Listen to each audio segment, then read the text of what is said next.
Salut à tous, ça y est, on y est, c'est le D-Day, le jour J, l'heure H pour savoir qui va succéder aux Žalgiris Kaunas au titre de champion d'Europe 2000. C'est la grande finale de l'Euroleague que vous avez pu suivre sur l'antenne de Pathé Sport depuis le mois de septembre.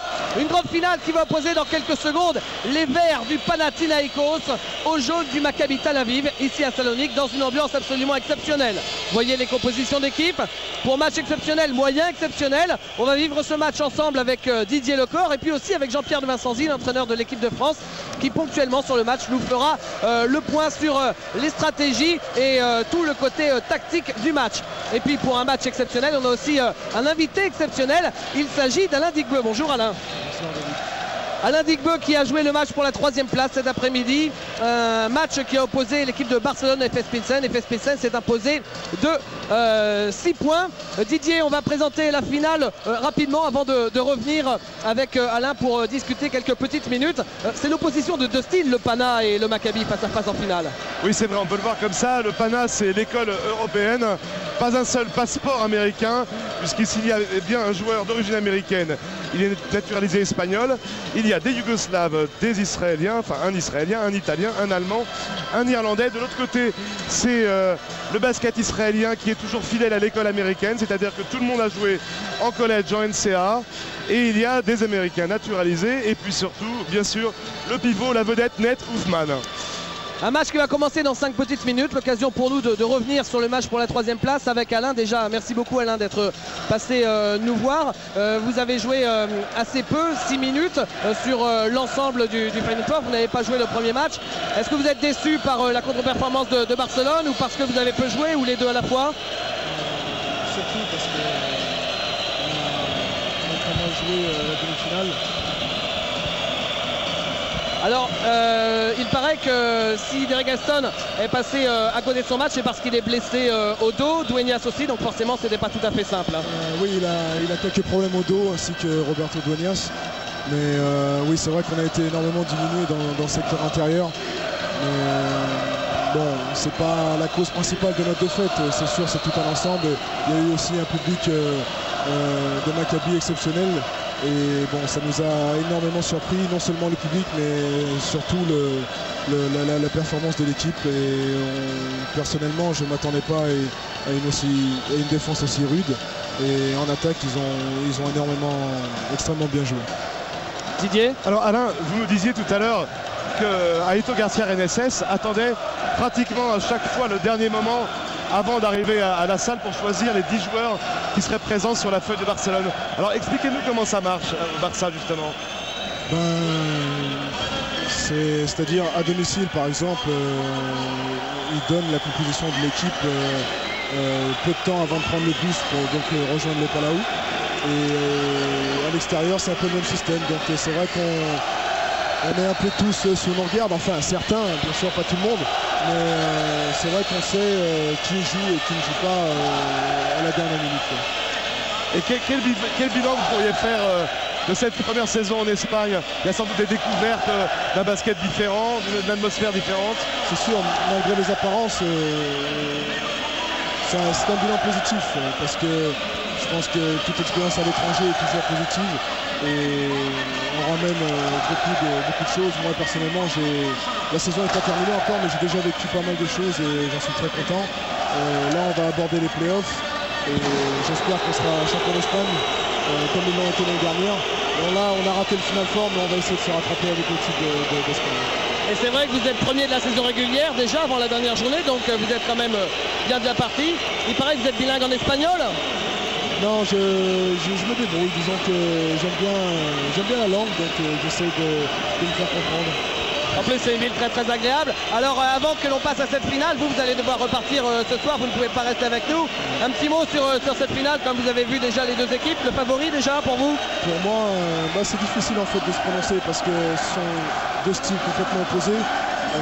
Je pense que Panathinaikos va essayer de geler la balle, avec Bodziroga en meneur. Si jamais ils jouent en meneur, je pense qu'ils vont essayer de tourner le chrono.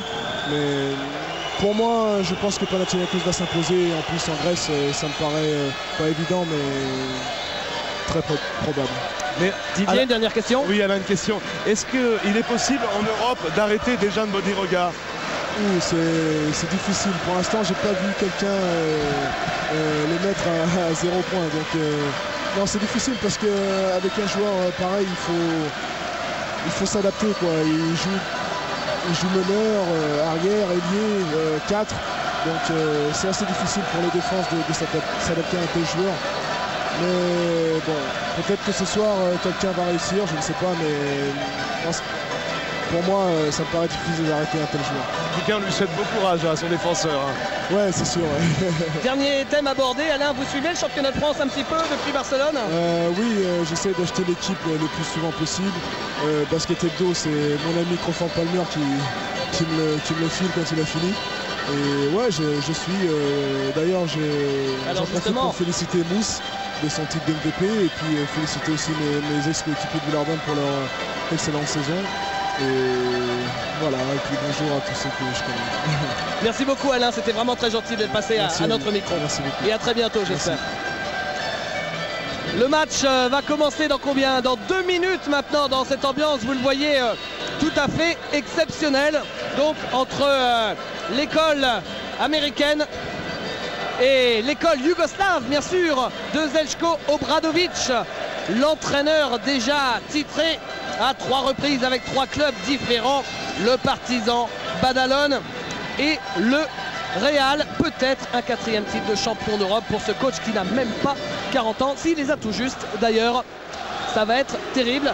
Alors on vous a parlé des enjeux de ce match, ou plutôt de la physionomie entre une école yougoslave et une école américaine. On va terminer cette présentation avec Jean-Pierre de Vincenzi. Jean-Pierre, parlez-nous un petit peu, c'est ce que vous ferez pendant tout le match, des enjeux stratégiques. Ça va se jouer sur quel domaine à votre avis? Bon, vous savez, ce sont 2 équipes qui ont un profil particulier, à savoir que le Panathinaikos est une équipe qui a un collectif maîtrisé. Elle joue un jeu très contrôlé, avec un effectif complémentaire et des rôles clairement déterminés entre les joueurs. Vous savez, hier par exemple, Gentile et Albertis ont étouffé Mulao, Merovic et Kutula, alors que Rebraca posait d'énormes problèmes à Drobnjak, et ainsi de suite. C'est une équipe avec je vous dis, des compléments bien affirmés. Un gros axe toutefois dans cette équipe, on le sait, c'est Bodiroga et Rebraca, un axe central, avec un Bodiroga capable dans les dernières minutes d'un match de prendre les affaires à son compte et de porter la stockade. Côté Tel Aviv, eh c'est plutôt un trio d'extérieur hier qui a brillé avec McDonald, Schaeffer, Brisker, et en s'appuyant sur un intérieur hors pair qui s'appelle Hoffman, bien secondé par Komegis.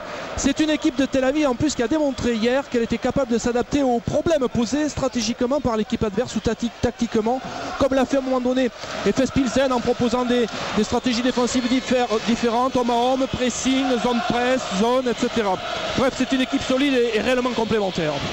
Merci Jean-Pierre. Regardez les 2-5 majeurs. Didier, c'est la même chose qu'avant-hier lors des demi-finales, avec par exemple Nendo Gentile, le revenant, le comeback, la résurrection, comme vous voulez, qui est dans le 5 majeur. Oui, confirmation donc de Gentile. La raison pour laquelle il est dans le 5 majeur, c'est qu'il a des grosses qualités défensives, ce que n'a pas forcément Oded Katash, la grande star israélienne qui va jouer contre son ancienne équipe et qui débutera par contre la rencontre sur le banc.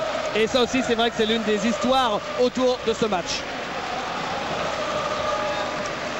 À Salonique, dans une ambiance exceptionnelle, la grande finale de l'Euroleague 2000, ça commence dans une seconde entre le Maccabi Tel Aviv et le Panathinaikos. Les arbitres de ce match, vous le voyez, lui c'est le Lituanien, monsieur Romualdas Brazauskas. L'autre arbitre, c'est le Slovène Istok Rems. Et c'est parti avec un premier ballon pour Derek Sharp.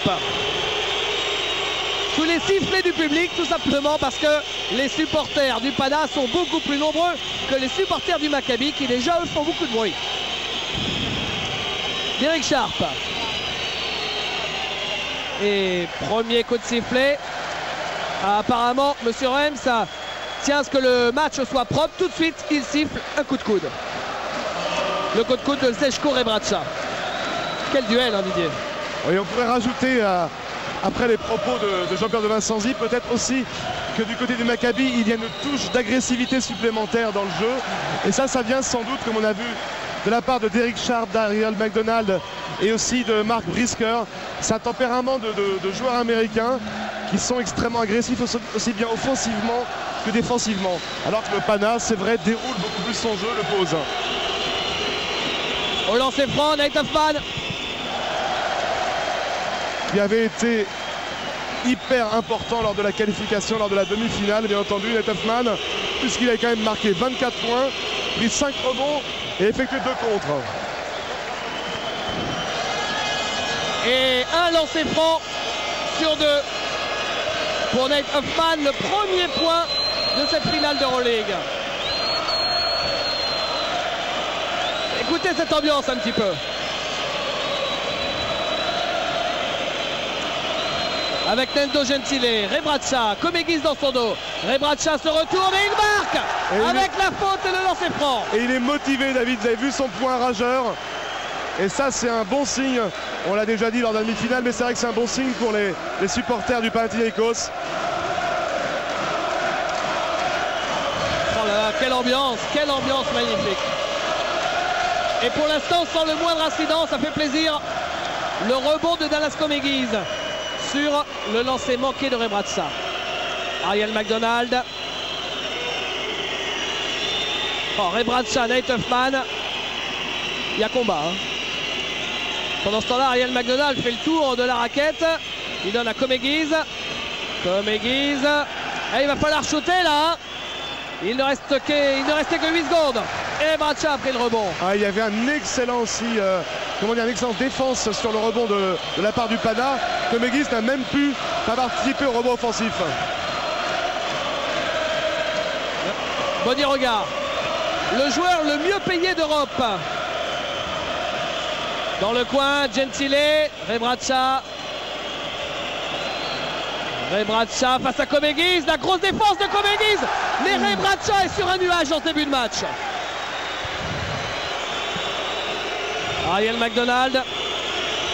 Lui avait été malheureux lors de la demi-finale. Pas très adroit au tir, 2 sur 8. Alors que d'habitude, c'est la deuxième option offensive de l'équipe. Enfeld, Derek Sharp, pas 3 points. Pas de réussite. Rebond de Ray Bradshaw, on ne voit que lui. Ah oui, il est dominateur pour l'instant. À 3 points. C'est raté pour Johnny Rogers. McDonald. Là, c'était un tir à 3 points pour prendre 6 points d'avance du côté du Pana déjà. Pour l'instant, le score est de 4-1. Dana Enfeld, Dallas Comegis, Nate Hoffman qui est passé, qui marque en mettant au passage Nando Gentile sur les fesses. Ouais, mais c'est sur ce genre d'action, regardez, comme on voit qu'il est très fort quand même, Hoffman.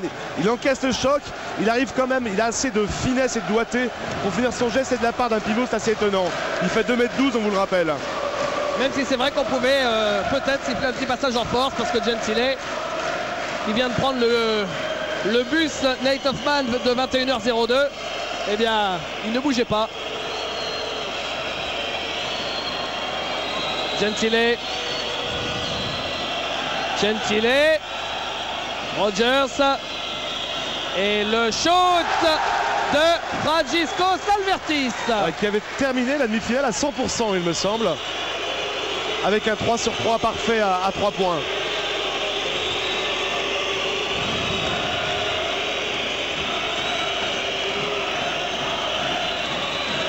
Nate Hoffman. Oh. Et oui, il a des sacrées mains. Dès qu'il a un shoot ouvert. Bah, c'est bien simple, il a marqué les 5 points du Maccabi. Le Maccabi est revenu à 1 point. Dejan Bodiroga. Bodiroga, victime de la faute de Nana Enfeld, le capitaine de cette équipe du Maccabi Tel Aviv. Ouais, c'est lui qui a été choisi pour défendre sur Bodiroga. Regardez comme c'est difficile lorsqu'il part en dribble, Bodiroga, de l'arrêter. Et pourtant, Nana Enfeld est certainement l'un des meilleurs défenseurs en Europe sur les arrières ailiers. Grosse expérience, 32 ans.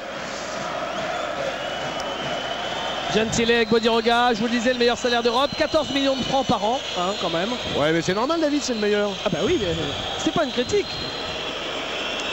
Bodiroga. 14 millions de francs, ça fait le budget d'un club de Pro A moyen, quoi. En plus, 14 millions, c'est net. Ouais, faut payer les impôts après. Alors 21, ça fait le budget d'un bon club de Pro A là. La faute pour Nate Huffman.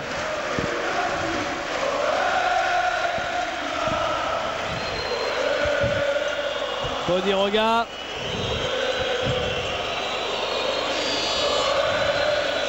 Gentile et Bodiroga qui... Oh! Celui-là, mettez-le dans un cadre. Ça ne lui est pas rêvé depuis son année Benjamin. Un lay-up manqué par Dejan Bodiroga tout seul, sans opposition. Et là, c'est Nate Huffman qui dunk. Avec une superbe passe de Dallas Comegis.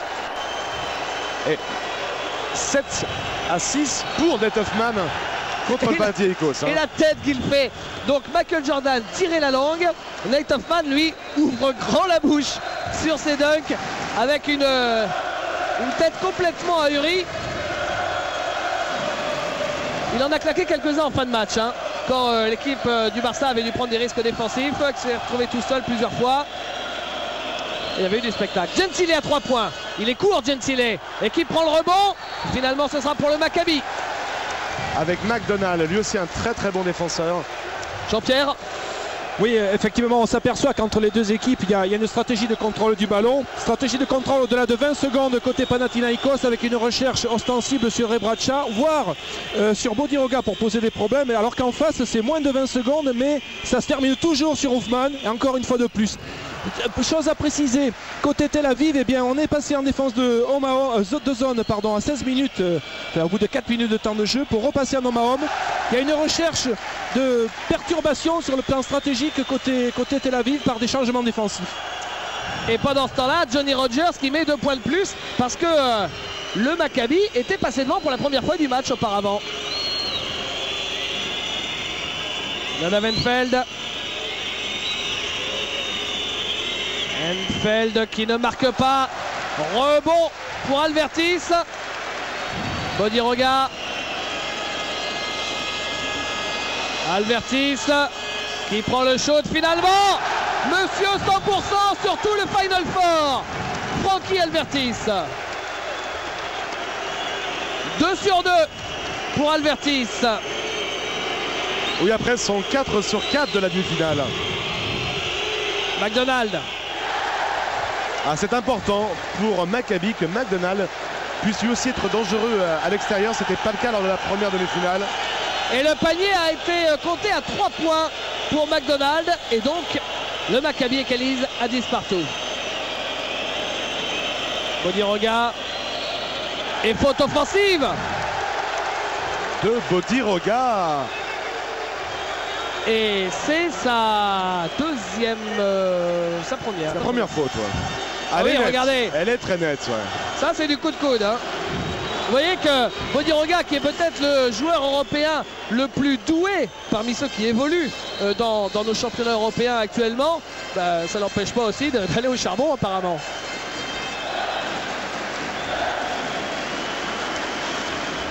Malgré des défenses féroces, de bons pourcentages de chaque côté. Ouais, 62% pour le PAO. PAO, c'est l'appellation du Panathinaikos, le raccourci si vous voulez. Sous le regard de Srećko Obradović.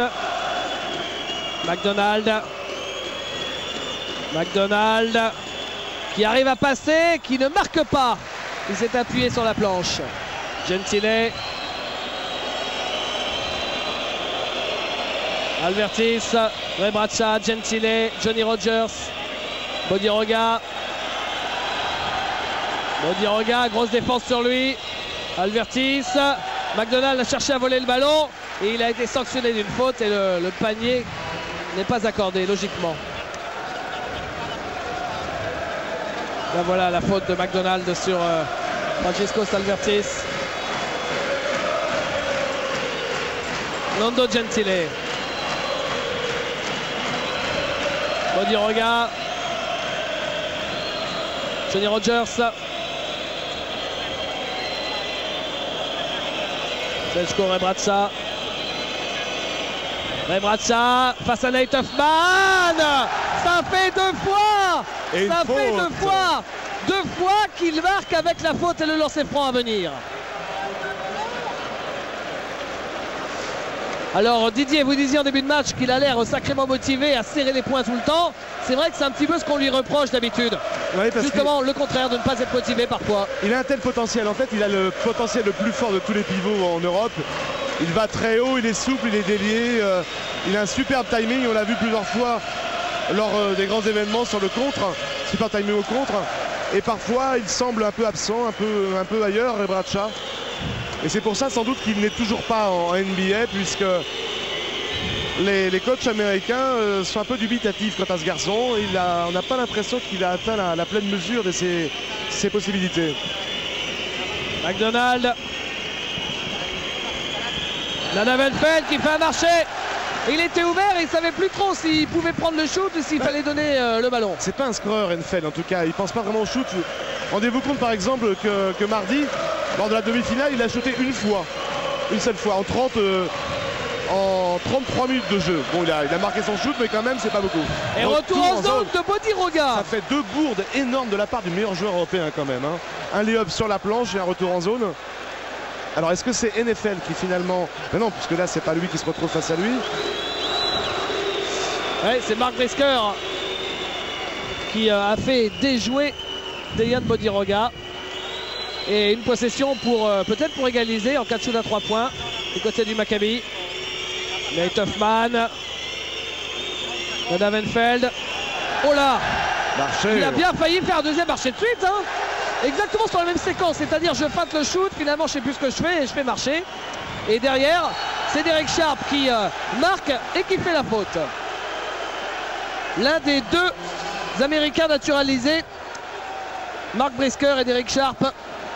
Qui ont un petit peu le même parcours en fait en Israël, puisqu'ils sont arrivés directement pratiquement après leur collège, ont rencontré là-bas une israélienne, sont restés jouer 5-6 ans, et dès qu'ils sont devenus naturalisés, le Maccabi de Tel Aviv a dit hop, par là les deux bonhommes, on vous prend.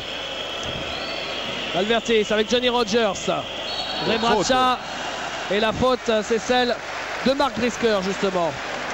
La belle histoire de Mark Brisker, on vous en a parlé, vous le voyez ici au ralenti. Il joue au Maccabi Ra'anana. Et il a rencontré en championnat un jour le Maccabi Tel Aviv. Et sur ce match, Mark Brisker, il est devenu fou furieux. Il a marqué tout simplement 40 points. Et à l'intersaison suivante, coup de fil, c'était le Maccabi Tel Aviv. Et ben, viens avec nous marquer 40 points. À propos de joueurs israéliens, regardez, c'est Oded Kataf qui va faire sa rentrée.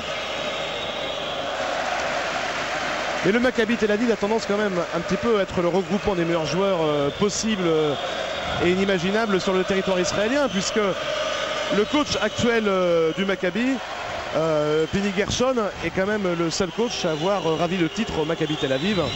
Et puis même Doron Schaefer, elle faisait partie de cette équipe de l'Hapoel Galilélion de 93 qui avait été champion d'Israël. Et Schaefer, il est bien entendu avec le Maccabi maintenant. Ladavenfeld, toujours pas. Et Obradovic qui est comme un fou sur le banc en train d'inciter ses joueurs à jouer plus vite. Jean-Pierre. Oui, le Panathinaïkos est en train de commencer à poser des problèmes au Maccabi parce que le Maccabi est à 8 fautes. On est à peine à 12 minutes de la fin de la mi-temps, à 8 minutes de temps de jeu, 8 fautes à 3 d'équipe. C'est déjà problématique, ce qui oblige réellement le Maccabi à changer de défense. Il va passer en zone, il passe, il repasse. Et c'est le début, je pense, de certains problèmes pour le Maccabi. Le Pana est vraiment là, impose une vraie rigueur défensive, un vrai combat défensif et en même temps en attaque, fait faire des fautes et les oblige à se découvrir. La balle pour le Maccabi Tel Aviv, 3 balles perdues par le Pana. Une balle perdue seulement par le Maccabi en 9 minutes, c'est remarquable. Ryan McDonald passe à Katash. Et McDonald, le successeur de Katash au Maccabi, qui a pris le dessus sur l'ex-petit génie du Maccabi Tel Aviv, maintenant Panathinaïkos. 14 partout dans ce match. Et encore une faute offensive. C'est la deuxième du match sifflée au Panathinaïkos. Ouais, c'est Katash qui la prend. Qui est-ce qui prend cette faute? C'est Alvertis. C'est Alvertis, ouais.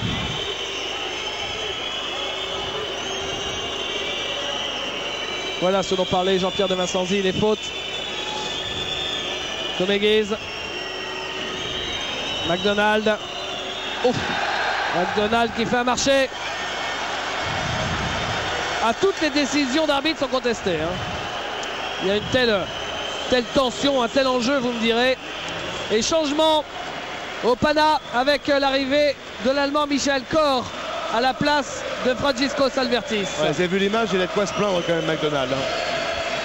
Parce que son pied d'appui, il a été un petit peu balayé. Bodiroga, Johnny Rogers, Katash et faute de Dallas Comegis sur Zeljko Rebraca. Les coups de sifflet pleuvent en ce moment. Hein. Oui. Regardez le petit pas de 2. Ouais, il n'y a pas de problème, il y avait un peu au départ une lutte de sumo quand même. Zeljko Rebraca au lancer franc. Rappelons que Zeljko Rebraca ici au lancer franc a l'occasion d'obtenir le deuxième titre de champion d'Europe de son histoire avec un club, puisqu'il avait déjà été champion d'Europe avec le Partizan Belgrade en 92. L'entraîneur c'était Zeljko Obradovic et il y avait outre Rebraca dans l'équipe, excusez du peu, Sacha Danilovic et Sacha Djordjevic. Et d'ailleurs il n'a quitté le Partizan Belgrade que pour venir rejoindre Zeljko Obradovic qui était coach du Benetton Trevize.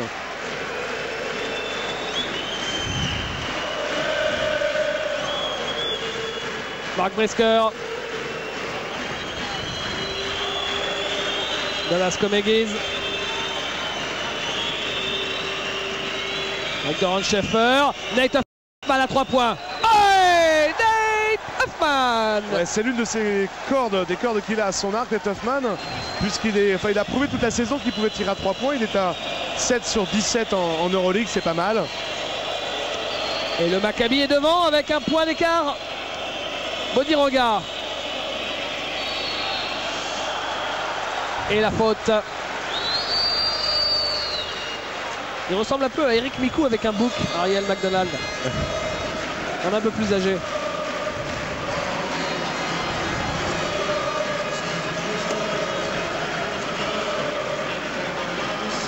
Et sortie aussi de Rebraca, entrée de Pat Burke. Ah, ils avaient 48 heures pour corriger le synthé, les Grecs, ils l'ont pas fait. Hein. Ils avaient piscine hier. Lancé franc pour Dejan Bodiroga. Dejan Bodiroga qui a dit à son grand ami Arnaud Lecomte de l'équipe que il a été drafté, ça fait déjà un bout de temps, mais il lui a promis qu'il allait un jour jouer en Europe. Le problème c'est que tout le monde se demande quand, parce que les années passent. En NBA, vous voulez dire? J'ai dit quoi? En Europe. Oui, bien sûr, en NBA, pardon. En NBA, Bodiroga, drafté il y a 5 ans déjà, ça fait longtemps, par les Kings. Et il lui a dit que de toute façon, il voudrait tenter sa chance un jour en Europe. En Europe, en NBA, décidément. Et puis là, c'est une nouvelle faute, celle de Johnny Rogers. Oui, au bénéfice de Doron Schaeffer, qui lui aussi était drafté, c'était il y a 3 ans maintenant, par les Clippers au deuxième tour. Après une très bonne carrière NCAA à Connecticut, comme Nadav NFL, qui a choisi la même université d'ailleurs. Le voilà, Doron Schaeffer, dont vous parliez. Je crois bien que c'était le premier joueur israélien de l'histoire drafté d'ailleurs. Israélien, oui, parce que... de souche, quoi. Oui, c'est ça, parce que les grands succès du Maccabi Tel Aviv dans les années 70-80 étaient faits, mis à part Berkovic, par des juifs américains qui étaient tous une grosse culture américaine et certainement qu'ils avaient été draftés à l'époque. Johnny Rogers. Bodiroga. Il reste 9 minutes dans cette première période. Prise à 2 sur Bodiroga. Il ressort le ballon pour Katash. Il reste 7 secondes pour le shoot. C'est Bodiroga qui a tenté de le prendre. C'est manqué. Il reste... Est-ce qu'on redonne 30 secondes? Il reste 3 secondes, bien sûr. On ne redonne pas 30 secondes. Et juste après le temps mort demandé par Zeljko Obradovic, il ne faudra pas oublier ça, il restera 3 secondes seulement sur la possession. Là, il reste un peu moins de 9 minutes en première période. Et l'équipe du Maccabi mène 2 points. Oui, on a vraiment l'impression que l'équipe du Panathinaïkos n'arrive pas à concrétiser la difficulté qu'ils ont imposée à l'équipe du Maccabi, notamment une équipe du Maccabi, je vous dis qu'il y a 8 fautes, 5 au Panathinaïkos. C'était le moment peut-être de faire des fautes et là on s'en fait. On essaye de jouer essentiellement sur Bodiroga en post-up, lequel est mis en difficulté par une bonne aide défensive. Des joueurs du Maccabi qui connaissent la chanson, des joueurs du Panathinaïkos qui n'arrivent pas à jouer en alternance intérieur-extérieur. et ça donne un score de 19-17 pour le Maccabi Tel Aviv. Rajoutez à cela le fait que le Panathinaikos défend fort, défend dur, est intraitable sous les panneaux. Et bien voilà, ça donne lieu à un super match très équilibré. Plus 2 en faveur du Maccabi. Avec pour l'instant les 2 meilleurs marqueurs que sont Nate Huffman et Zeljko Rebraca, tous les deux à 10 points. Johnny Rogers à 3 points. Le shoot en première intention est raté. Rebond Dallas Komegiz.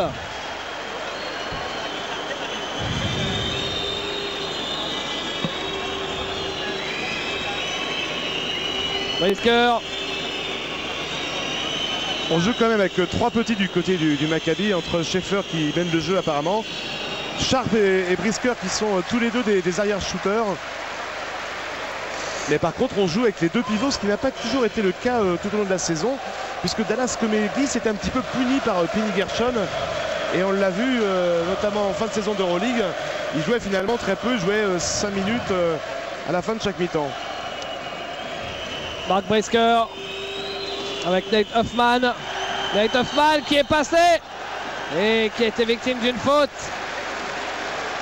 Il y a beaucoup d'intox. Regardez Zeljko Obradovic. Alors lui, on vous l'a dit, 3 fois champion d'Europe avec 3 clubs différents. Mais il ne faut pas oublier non plus qu'il a joué d'autres Final Four avec Trevize en 98, mais aussi avec le Real en 96. Ouais. C'était à Bercy. Ouais. Il a fait 5 Final Four, c'est son 6e Final Four alors qu'il a 40 ans. On peut faire d'ailleurs un parallèle un peu méchant peut-être pour Aito Garcia Reneses, le coach de Barcelone. Ah, vous êtes dur, allez-y. Mais objectivement, Obradovic, il est 6 fois, il s'occupe d'une équipe qui est en Euroleague. 6 fois il va au Final Four, il remporte 3 titres. Pas mal, non? Ouais, bah voilà, peut-être 4, peut-être 4. Peut-être 4, oui. Et Aito, 6 Final Four, 6 déchirages. Michel Corr, Rogers, ligne de fond. Le repair de Johnny Rogers. C'est étonnant ce joueur, comme au début de sa carrière européenne, il jouait en pivot, poste 5, puis poste 4 et maintenant c'est pratiquement devenu un elite shooter. Son jeu repose beaucoup sur son tir à 3 points. Nate Huffman avec Derek Sharp. Derek Sharp qui recherche Nate Huffman. Ça y est, les 2 grands dans leur duel. Pat Burke et Huffman. Et à 3 points, c'est Derek Sharp. Alors, en demi-finale, il y avait eu Mark Brisker qui avait été totalement explosif et 2e scoreur du Maccabi. Si jamais le Maccabi peut trouver entre Brisker et Sharp, tous les 2 à la fois, réunis par exemple environ 15 à 18 points, là ils vont être très très durs à les chercher. Oui, mais souci Didier, souci. Premier joueur à 3 fautes dans le match, Derek Sharp à l'instant.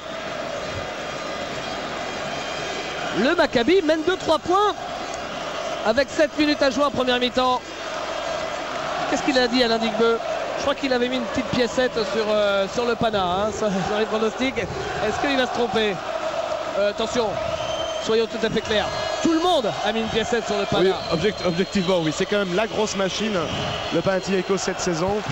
Sauf l'unique qui a joué le Maccabi Tel Aviv, notre chargé de prod Christophe Schatz. Mais comme lui est un rugbyman, il ne connaît pas grand-chose, il va faire du basket de toute façon. Et le rebond pour Nate Huffman. Ariel McDonald. Huffman. Komegiz. Huffman. Non. Qui prend le rebond? C'est Rebraca. Et qui remonte la balle, c'est Michael Corr. Et Obradovic est toujours aussi excité. L'arbitre laisse jouer. Non, finalement, il a sifflé le pied sur la ligne de touche de Oded Katash.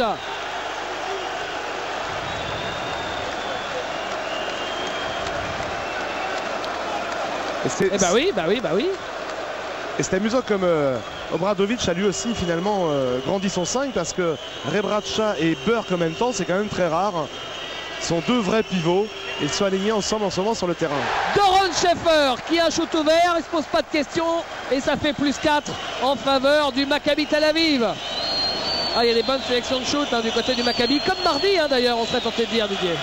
Oui, tout à fait. Pat Burke, Katash, Rebratscha qui fait travailler en férocité Hoffman à 3 points. C'est manqué pour Katash et le rebond pour Pat Burke et la faute pour Doron Schaefer. Doron Schaefer, il a marqué son université, vous parliez de Yukon. Il en a été le meilleur passeur de l'histoire. Oui, et même Nadav Enfeld, lorsqu'il était là-bas, chez les Huskies de Connecticut, il était le meilleur voleur de ballon 4 années de suite. Il avait un surnom comme ça, on l'appelait le Gaza Striper, le voleur de Gaza.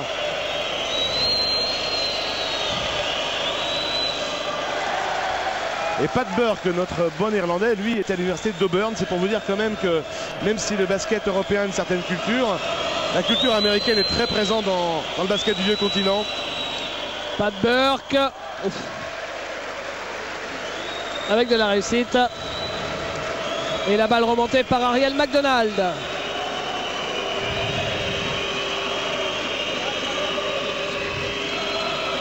Doron Schaefer.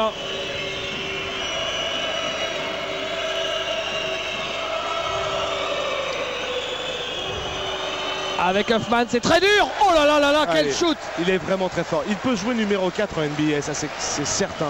Numéro 5, peut-être pas, parce qu'il n'est pas très physique, mais numéro 4, il n'y a pas de problème. Et 5 points d'avance, je crois que c'est le plus gros écart du match en faveur du Maccabi. Ahmed Katash, Pat Burke. Katash, Rebratscha. Rebratscha, la même, mais c'est manqué. Mais bon, c'est vrai qu'il a été victime d'une faute, donc c'est quand même plus dur. Et il va avoir ses 2 lancers. Zeljko, Rebratscha.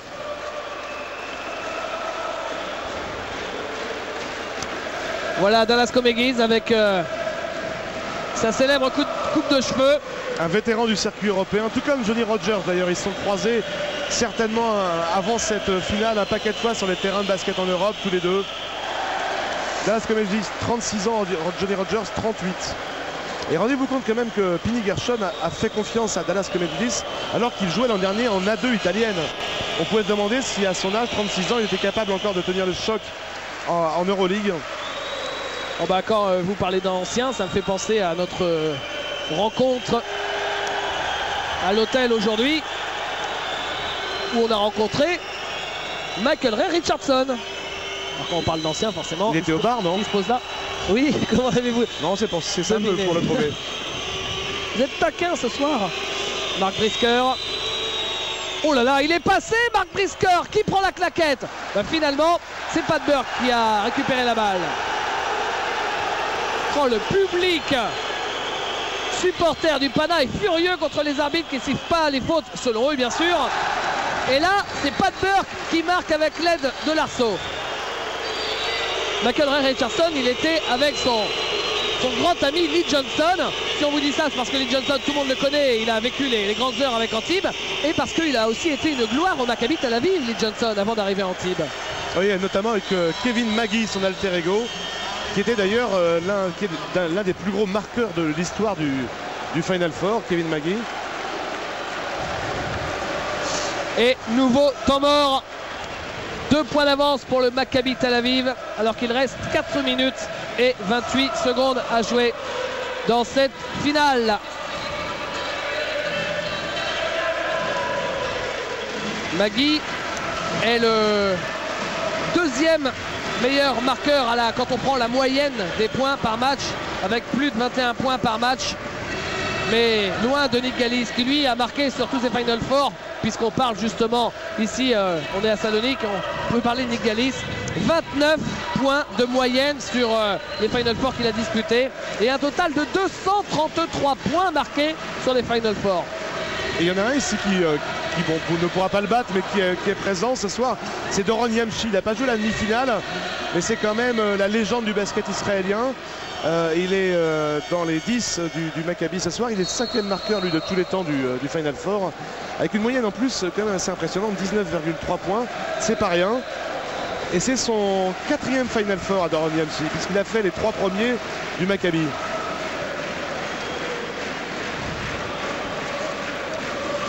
Le record de points pour un champion d'Europe, c'était Zoran Savic en 91 avec Split avec 27 points. Et pour un finaliste, c'est qui, Didier? Antoine Rigaudot. Voilà, avec 27 points, c'était l'année dernière.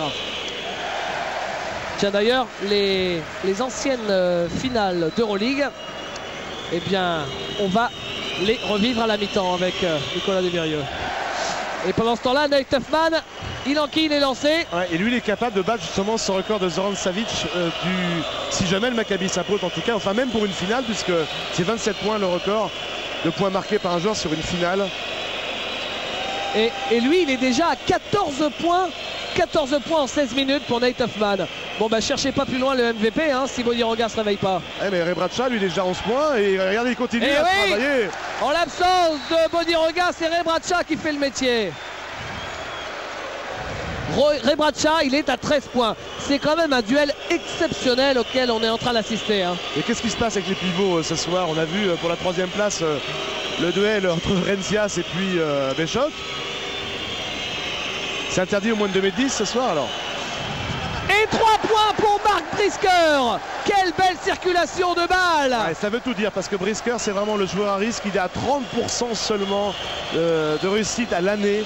Et s'il réussit 2 matchs, il arrive à enchaîner 2 matchs comme ça en réussissant pratiquement tous ses tirs, et ben le Maccabi peut avoir beaucoup d'espoir. Et plus 5 à nouveau. Albertis. Et la balle est pour le Pana. Eh oui. Peut-être que ce ballon a été retouché derrière. On va voir. Alors. Bon. Albertis là qui en fait des tonnes, qui veut que l'arbitre siffle la faute. Mais ce ballon, il était pour le Maccabi. Clairement. Sur le ralenti, ça se voit. Et Dejan Bodiroga est revenu sur scène.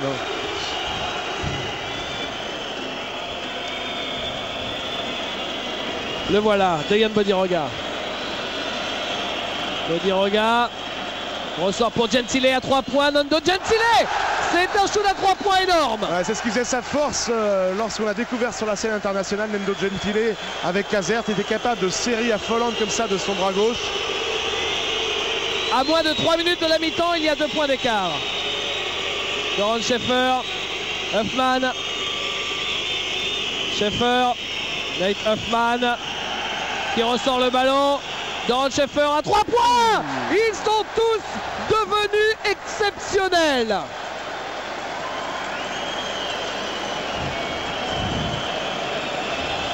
Ah, il y a de ces concours qui sont lancés entre les intérieurs et les gâchettes à 3 points. Ça fait 5 sur 6 à 3 points quand même pour le Maccabi. Ah, c'est énorme. Et je vois plus rien parce que mon tableau statistique est tout brouillé maintenant, mais un pourcentage de l'ordre de 60% au tir pour le Maccabi Tel Aviv pour l'instant. Et Bodiroga encore raté un shoot, vous venez de le voir. Oh, Katash. Oui, mais il y avait Nate Huffman sur le chemin. Et ça repart avec McDonald. 3 contre 2. McDonald qui finit par terre. La faute sifflée contre Johnny Rogers. Ah, et on commence à avoir des chutes d'ovnis. Là, c'est un cornet de frites. C'est vrai. Les supporters du Pana furieux. Regardez la faute. Ah, c'est vrai que c'est jamais simple de juger ce genre de faute. Jean-Pierre. Oui, eh bien, comme le disait tout à l'heure Didier, par rapport à la demi-finale précédente, on s'aperçoit que dans ce Final Four, le jeu intérieur occupe une place très importante. On donne beaucoup le ballon aux intérieurs, les intérieurs qui permettent d'avoir un pourcentage de réussite très élevé, parce qu'en plus faisant faire des fautes, des intérieurs qui courent, qui jouent la transition, qui défendent. Bref, on s'appuie là-dessus pour ensuite desserrer les taux défensifs, essayer de trouver des positions extérieures, des extérieurs qui sont plutôt enrôlés derrière, mais le point d'appui il est surtout ancré à l'intérieur. Ça sera, je crois, le fait marquant de ces demi-finales, de ce Final Four, demi-finale et finale. Il reste un tout petit peu moins de 2 minutes et il y a 5 points d'avance en faveur du Maccabi. Vous voyez les meilleurs marqueurs. Nate Huffman face à Rebraca et puis les miettes pour les autres. Mais surtout en bas, regardez, Dejan Bodiroga, 1 point seulement. C'est quand même le 3e meilleur marqueur de l'Euroleague. Il a 18 points de moyenne. Et alors, l'info qui tue, The Info That Kills. 2 fois cette saison, Dejan Bodiroga a marqué moins de 10 points sur les 20 matchs. Et je sais ce qui se passait après, David. Le Pana a perdu. Exactement. À chaque fois qu'il a marqué moins de 10 points, défaite. Mauvais signe pour les parieurs. McDonald. Et on a le plus gros écart. Il est monté maintenant à plus 7 cet écart. Confirmation. Le Maccabi n'est pas venu en victime expiatoire. Gentile. Et la faute, annonce monsieur Brazauskas. Et petit événement quand même, David, c'est l'entrée en jeu de Constantin Popa. Le voilà en gros plan. C'est assez inattendu quand même parce qu'il ne joue pratiquement pas que lorsque l'écart est fait. Mais ces 2,18 m peuvent être très précieux pour faire souffler aussi bien le vieux Dallas Comegis que Nate Hoffman. Champion de France, on vous le rappelle, comme avec Cortez en 96, Constantin Popa. Rebraca au lancer. Et alors, bon, ça ne se voit pas parce que ça ne passe pas à l'image, c'est juste en dessous du cadrage du caméraman. Sur le banc du Panathinaikos, je vous en prie au premier rang, ne donnez pas une arme à Željko Obradović ou il va tuer tous ces joueurs là. Il est dans un état. Mark Brisker. Faute offensive de Mark Brisker sur Dejan Bodiroga. Ouais, on va voir le ralenti, mais je pense que c'est bien joué Bodiroga. 3e faute pour Mark Brisker. C'est le 3e joueur à 3 fautes au Maccabi. Et là, ça peut poser souci en deuxième mi-temps au Maccabi parce qu'on sait que le banc du Panathinaikos, eh bien, on n'en voit jamais le bout. Alors qu'au Maccabi, il y a quand même un peu moins de monde. Ben justement, la preuve, c'est que Bini Gershon est en train d'ouvrir tout son banc. Voilà Gourchelev qui rentre en jeu, qui n'était pas rentré lors de la demi-finale. 2 joueurs au Maccabi en finale qui n'avaient pas passé la moindre seconde. Effectivement, entre Popa et Shelev. Alors maintenant, l'objectif, on imagine, pour le Maccabi, c'est de tenir jusqu'à la mi-temps. Avec un petit écart à la mi-temps. Mais Johnny Rogers est là. Rebraca, victime de la faute de Constantin Popa. Et qui joue avec un passeport israélien maintenant parce qu'il était roumain encore lorsqu'il est arrivé à Portez. Il a été naturalisé puisqu'il s'est marié avec une israélienne. La Romanian Connection de Pierre Seyan. Après Georges Mourezan, oui. Les Popa qui n'a jamais, on va dire, atteint les objectifs qu'on pouvait penser dont il était capable au départ parce que bon, 2,18 m c'est quand même pas neutre dans le basket européen et finalement il est vraiment un role player maintenant. Lancé franc pour Rebraca.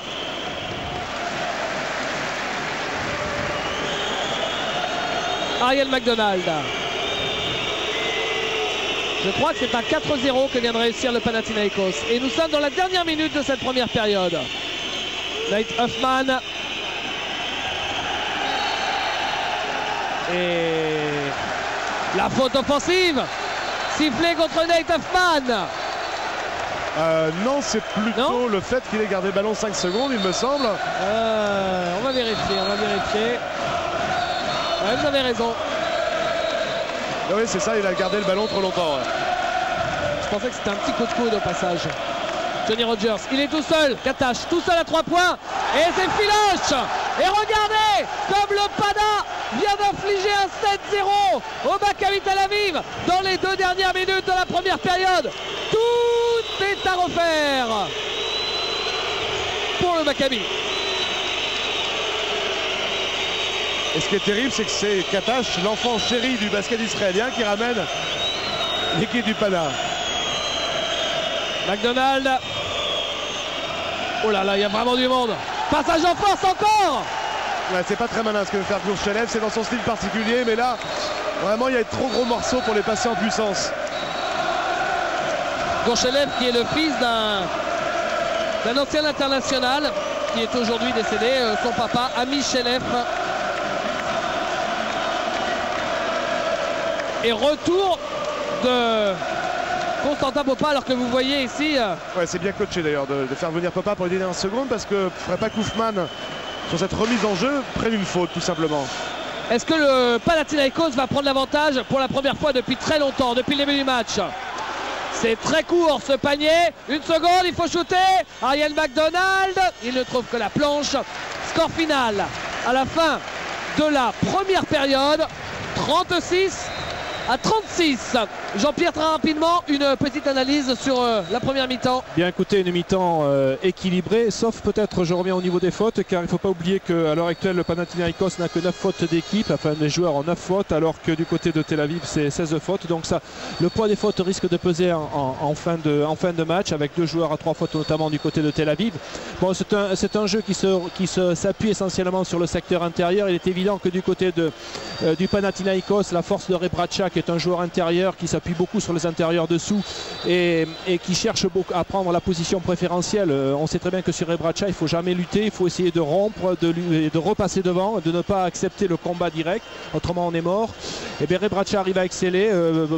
Bodiroga aussi joue un rôle important quand il est sur le terrain, parce qu'il est un peu l'orchestreur, le chef d'orchestre de cette équipe.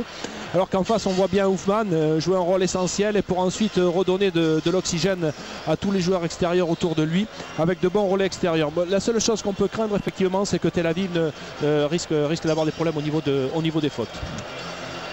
Une petite page de bande-annonce et on se retrouve dans un instant. Restez avec nous, on a plein de choses à vous montrer. À Salonique, la deuxième mi-temps de la finale de l'Euroleague.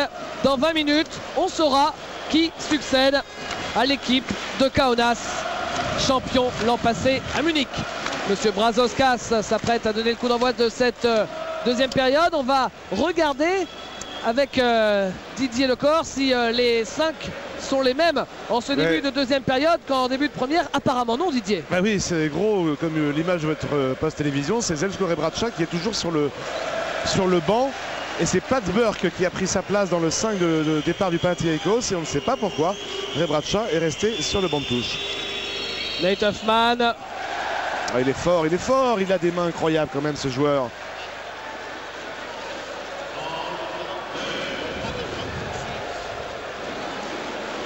Et la balle sur le côté, ou plutôt ligne de fond, pour le Maccabi, avec Ariel McDonald, avec Doron Schaefer.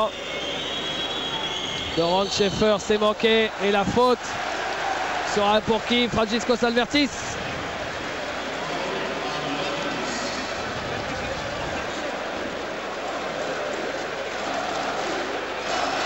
Voilà Rebraca qui doit expliquer à ses coéquipiers ce qui se passe. Nous, on n'en sait rien. Et lancer franc pour Schaefer. En tout cas, c'est pas une décision de la part de Zeljko Obradovic de ne pas aligner Rebraca, puisqu'il était prévu dans le 5 départ. Au dernier moment, Obradovic a désigné Burke en disant vas-y à la place de Zeljko. Curieux. Les lancers, il n'y en a qu'un seul qui est rentré. Et la balle pour Nando Gentile.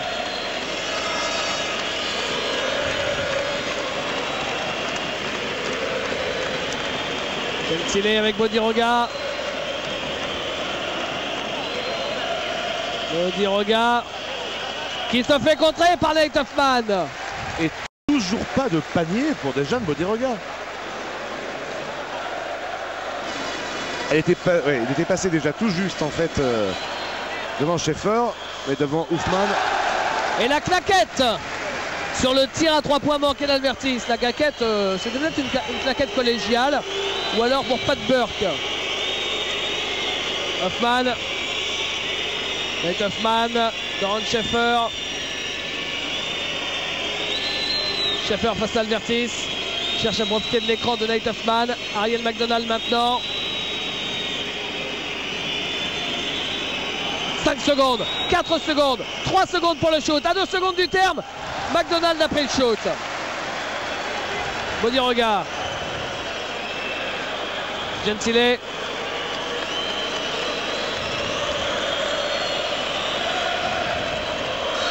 Alvertis. Écoute sifflet de M. Brazauskas, la faute de Derek Sharp. Et c'est la 4e pour le petit américain naturalisé. Le premier joueur du match à 4 fautes.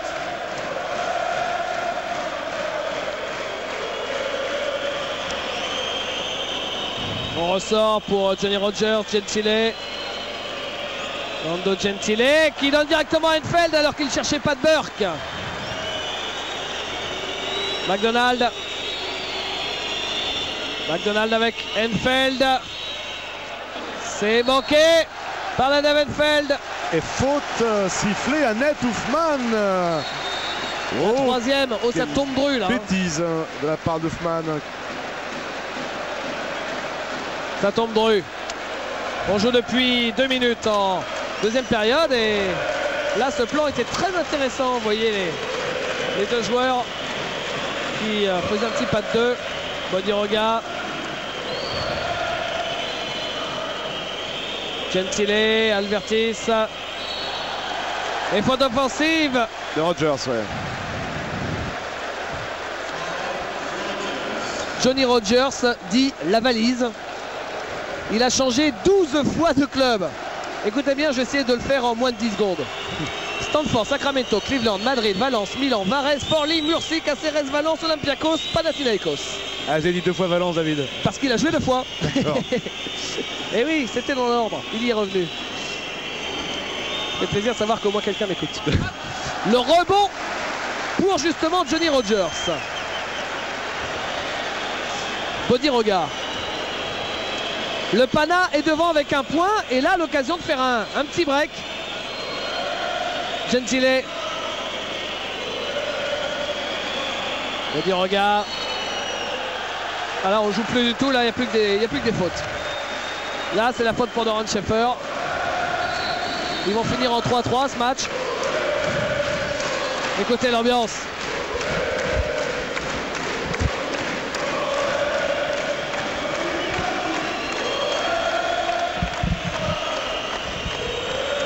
Gentile, Bodiroga. Qui a énormément de ballons en ce moment, mais qui n'arrive pas vraiment à passer l'adversaire qui lui est présenté. Gentile, c'est manqué. Et nouvelle faute. 4e faute pour Nate Hoofman. 4e faute. Ah, il l'en...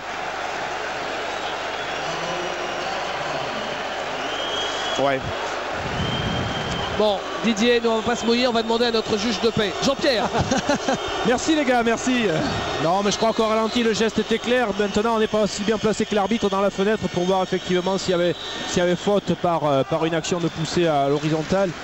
Mais bon, au ralenti il semble effectivement que lorsque Burke est en phase de décoller, Hoofman le pousse avec l'avant-bras droit. Gentile.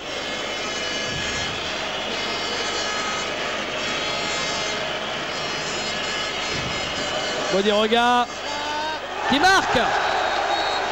Et il aura fallu attendre donc 24 minutes pour voir le premier panier dans le match du meilleur joueur européen. Doran Schaefer. Oh là qu'il est court, Doran Schaefer. Et la balle récupérée par Johnny Rogers. Gentile maintenant. Et la faute de Lena Venfeld. Est-ce que le match ne serait pas en train de tourner? Jean-Pierre? Ben, c'est un petit peu le risque annoncé en fin de mi-temps. Est-ce que les Israéliens vont tenir sous le flot des fautes? Vont-ils avoir assez de bancs? Vous disiez vous-même, David, en première mi-temps qu'il y avait un banc en perte de vue côté du Panathinaikos. Vous verrez que bon, si ça continue comme ça, effectivement, ils seront en difficulté. Qu'on verra apparaître des joueurs comme Bodiroga ou autres qu'on n'a pas vu jusqu'à présent, qui vont finir par prendre le dessus et jouer le rouleau compresseur. Parce qu'effectivement, au Maccabi, il y a 2 joueurs à 4 fautes. Regardez, le Maccabi n'a pas marqué depuis 3 minutes 30. Le Maccabi qui n'a mis qu'un point, un seul point sur les 4 premières minutes de la deuxième période. Et le Maccabi qui a déjà fait 5 fautes en deuxième mi-temps contre 3 pour le Pana. Regardez cette ambiance. Et puis on peut rajouter tout simplement les 4 fautes de Nate Hoofman. Et ça, c'est une catastrophe pour le Maccabi. Comment gérer cette situation pour le coach?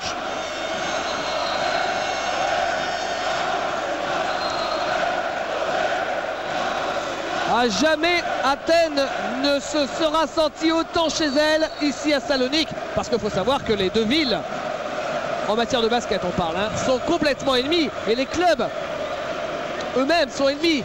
Les 3 clubs majeurs, Athènes c'est l'AEK, le Pana, Olympiakos, et à Salonique c'est le PAOK et l'Aris, où sont passés cette saison chez Kouendiaï et Philippe Curie d'ailleurs, même si l'Aris a beaucoup de problèmes en ce moment. C'est vraiment le PAOK qui est majeur dans cette ville. D'ailleurs, c'est sa salle ici.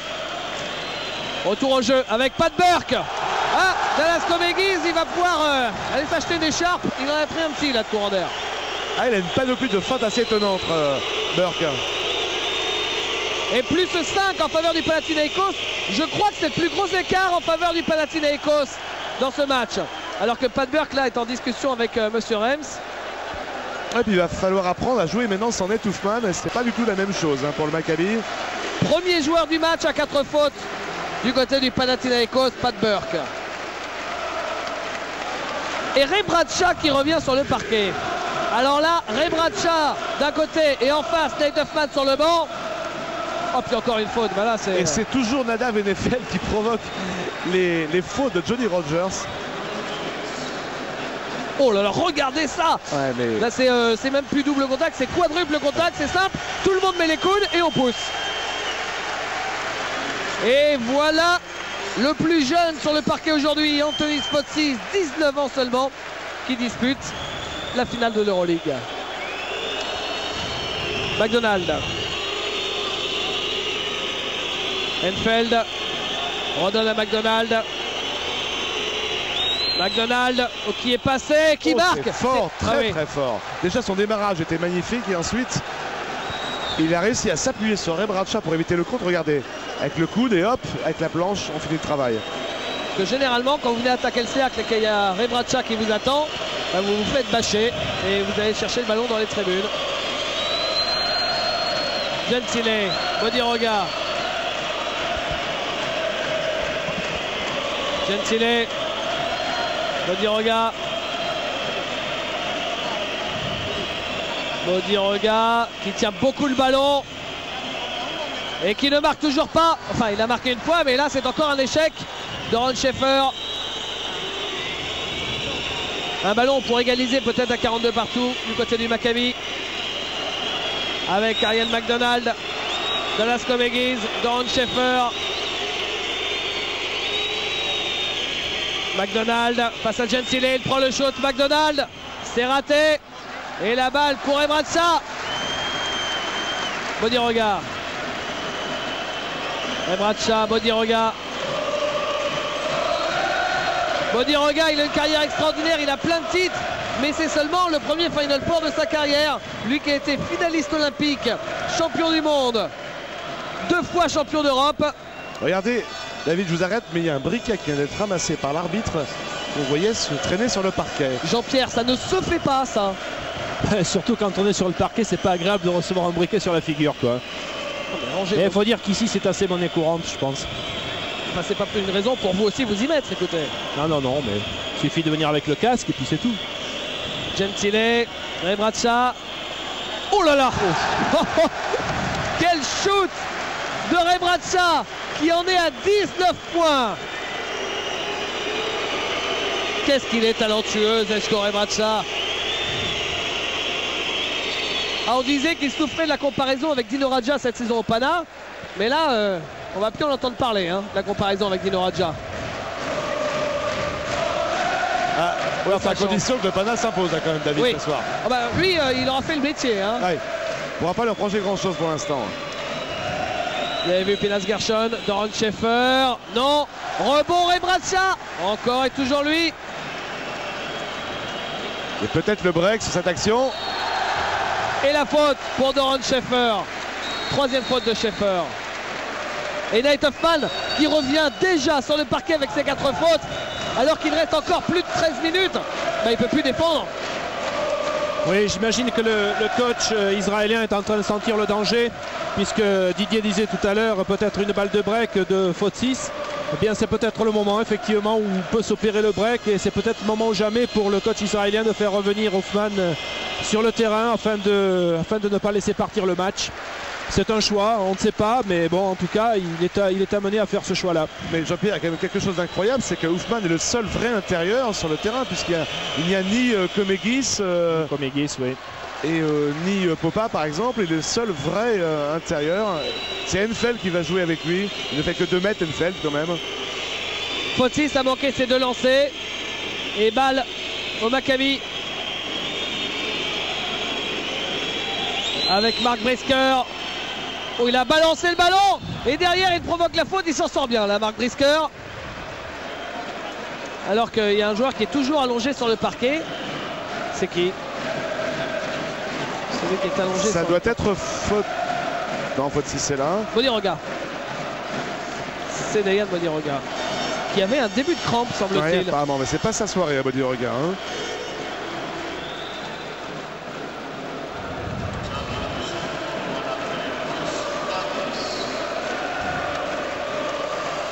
Et lancer franc à venir.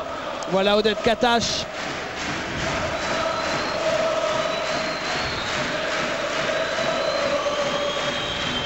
Ah, on a souvent critiqué dans le passé les supporters grecs pour les débordements. Là, c'est une ambiance magnifique. Ça chante depuis le début. Et bon, mis à part un ou deux briquets, eh bien, pour l'instant, tout se passe très très bien. Écoutez, si jamais l'ambiance passe bien dans vos téléviseurs, ce sont des chants continus qui accompagnent le Pana qui mène de 4 points. Gentile avec Katash. Avec Enfeld qui est sorti. Avec Albertis et Rebraca. Albertis qui prend le shoot à 3 points. Oh! Monsieur 100% n'existe plus, mais ça a bien failli continuer. Et en défense, il y a Enfeld qui se sacrifie complètement pour le Maccabi. C'est lui qui tente d'arrêter Rebraca. C'est pas simple de l'empêcher d'aller au rebond. C'est physique, hein. Oh que c'est physique. McDonald face à faute 6. Nate Hoffman face à Rebraca qui ne marque pas. Il y avait du monde au rebond, ils étaient deux. Enfeld et qui d'ailleurs, et Marc Brisker. Et là 3 points, c'est très court, mais c'est récupéré par le Pana. Quelle jolie passe pour faute 6 qui marque. Il reste 12 minutes dans ce match et il y a 6 points d'avance pour le Panathinaikos. Sous les applaudissements de Zeljko Obradovic. Et là il s'est fait bâcher Marc Brisker. Et derrière il y a une faute. La faute de Marc Brisker, c'est sa 4e. Et d'ailleurs on voit pas très bien ce qu'il pouvait espérer quand même le petit américain, parce qu'il mesure quoi, 1m90 face au mur en faute 6 Rebraca. Regardez, il en prend 2 même contre, je crois, j'ai l'impression. C'est la double bâche. Et rentrée de la légende. De la légende Doron Yamchi. On vous en a parlé tout à l'heure, 39 ans maintenant Yamchi. Il a pratiquement croisé 4 ou 5 générations de joueurs sur les terrains d'Europe. Il est devenu, il y a 4 ans, le meilleur marqueur de toute l'histoire du championnat israélien. Rendez-vous compte, ça fait 4 ans, donc depuis le temps... Ouais, on peut dire qu'en fait, qu'avec Nick Galis, le grec, ce sont les 2 plus gros scoreurs du basket européen depuis 20 ans.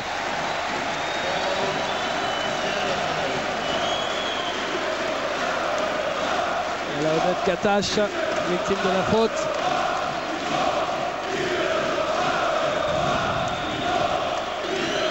Plus de 8 fautes pour le Maccabi, mais 7 fautes pour le Pana. Donc à la prochaine des Grecs, on ira relancer aussi en face.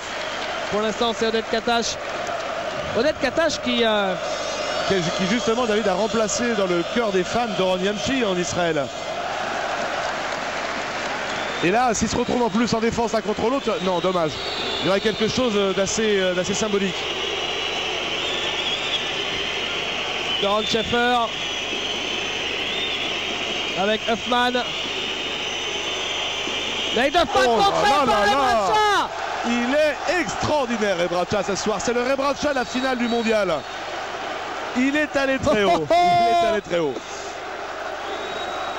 Allez, encore un angle. Boum.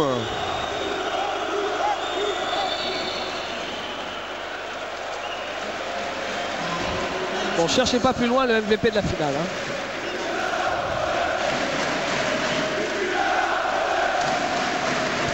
Faute 6. Et lancer franc pour le Maccabi. L'écart qui grimpe tout doucement, mais qui n'en finit plus de grimper. Là, on est à plus 8. Et Nadav Enfeld qui manque son premier lancer. Enfeld qui était capitaine de l'équipe nationale d'Israël aux 2 derniers championnats d'Europe. En Espagne en 97 et l'année passée en France. Ah, et 0 sur 2 pour lui.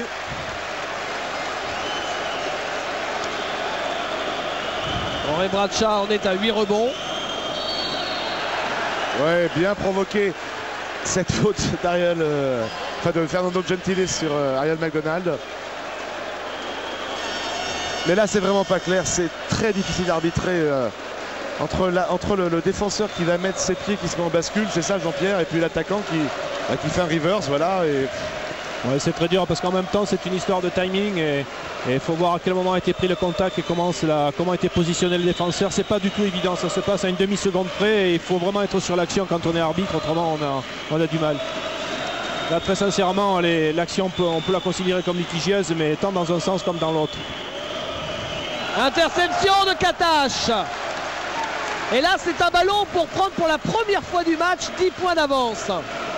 Et on sait que quand le Pana est devant, il est rarement rejoint quand même. Avec ce jeu tout en contrôle. Katash.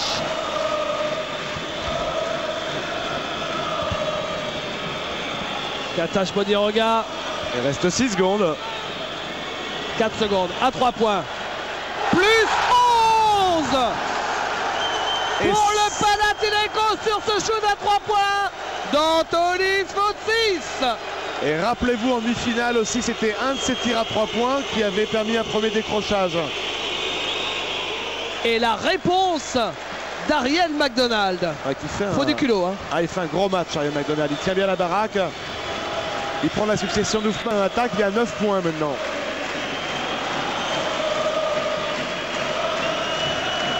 Bodiroga. On est repassé en dessous de la barre des 10 points. Albertis, c'est manqué. Et Fotsis encore.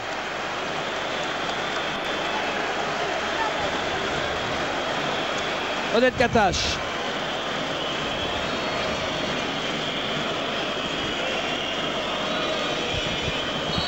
Katash victime de la faute de son ancien coéquipier Doron Schaefer.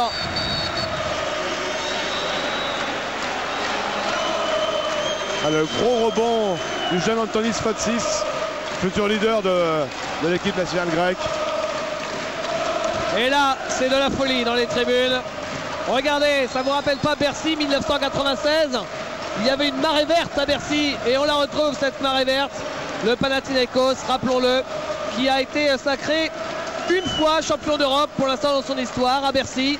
D'ailleurs, c'était la première dans l'histoire du basket grec, un club grec champion d'Europe pour le Maccabi Tel Aviv. Rapidement, on vous le rappelle, déjà on vous dit que c'est quand même la 6e finale de l'Euroleague ou Coupe des Champions ou Championnat d'Europe comme vous voulez pour le Maccabi Tel Aviv. 1980, 1982, 87, 88, 89, vous l'avez compris, le Maccabi a été une énorme équipe du basket européen des années 80 et dans les années 90, net recul en arrière, le Maccabi qui n'avait plus connu de Final Four depuis 9 ans maintenant. Et d'ailleurs la dernière finale jusqu'à aujourd'hui c'était en 1989 contre le split de Maljkovic, Kukoc et Radja. Oui, on l'avait dit en début de reportage, c'est vrai que le Maccabi de la fin des années 70, début 80, s'était construit aussi et surtout par l'arrivée de joueurs qu'on ne connaissait pas. C'était des joueurs juifs américains de très bon niveau. À l'époque où il suffisait d'être une star en NCAA pour dominer en Europe. Maintenant, c'est plus tout le cas. C'est-à-dire que des joueurs comme Lou Silver, Jim Botwright, on est à 20 points de moyenne. Maintenant, regardez de Sharp ou Brisker, c'est évidemment pas du tout la même catégorie. Il a fallu reconstruire derrière avec des joueurs vraiment du pays comme Schaefer. 11 points d'écart en faveur du Panathinaikos à 9 minutes de la fin du match. Doron Schaefer à 3 points, c'est raté, mais il prend son rebond offensif. Et la balle toujours pour le Maccabi. À Jean-Pierre, ça va se compliquer pour Finas Gershon.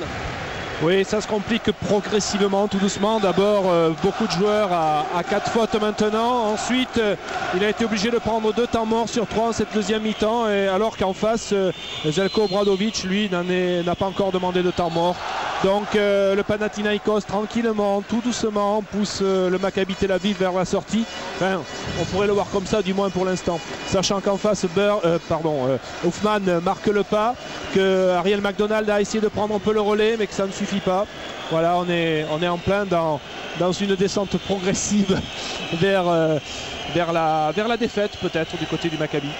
Alors vous avez vu ce ralenti extraordinaire avec ces fautes 6 qui s'est permis ce contre sur Nate Hoffman. Rebraca était là aussi évidemment au cas où. Et 8 rebonds, 14 points quand même pour l'Américain, qui aurait été l'énorme révélation européenne de l'année. Il jouait à Fuenlabrada en Espagne il y a 2 ans, on le connaissait à peine. Et lancé de Nate Hoffman, à nouveau le Maccabi sous les 10 points d'écart.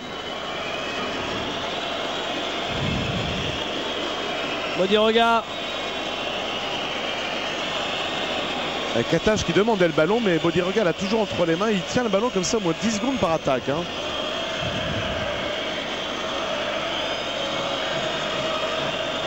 C'est vrai que le Panathinaïkos, c'est le genre d'équipe où on se demande comment ils font avec un seul ballon. Oh, faute 6, il est très fort. Et oui. Il a en fait cette faculté qu'a aussi, on le comparait, je crois, lors de la demi-finale à David Gauthier, le joueur de Cholet, le jeune espoir de Cholet. Pas le jeune espoir. Le joueur de Cholet, tout simplement, c'est que et l'espoir de la saison d'ailleurs voilà. Le week-end dernier. Et ils ont la même capacité en fait à aller très très vite vers le panier et à scorer rapidement. Nate Hoffman qui marque malgré la présence de faute 6. Tiens, soit dit en passant, on peut rappeler que Cholet a joué le Panathinaïkos en deuxième phase de l'Euroleague et Cholet a gagné à la Meiret. Bon, attention, hein, on va pas vous mentir, c'était pas le même contexte quand même. Le Panathinaïkos était déjà qualifié et était venu l'après-midi tranquille disputer ce match à la Meiret. Bon, il n'en reste pas moins que c'était une victoire de prestige pour l'équipe de Cholet. Là, c'est Katash qui ne marque pas. Et faute 6 toujours. Mais que fait la police? Quel talent, énorme révélation sur cette finale pour la plupart des gens qui ne le connaissaient pas. Regardez comme il est facile, sens du placement, timing. Ouais, il est en train de marcher sur la tête de Nate Hoffman, hein, faute 6. Alors qu'il fait 10 cm de moins. Et Hoffman s'est manqué encore. Il est fatigué en plus, le pivot américain du Maccabi. Katash qui continue de passer. Non, il avait mis le pied sur la ligne, Oded Katash.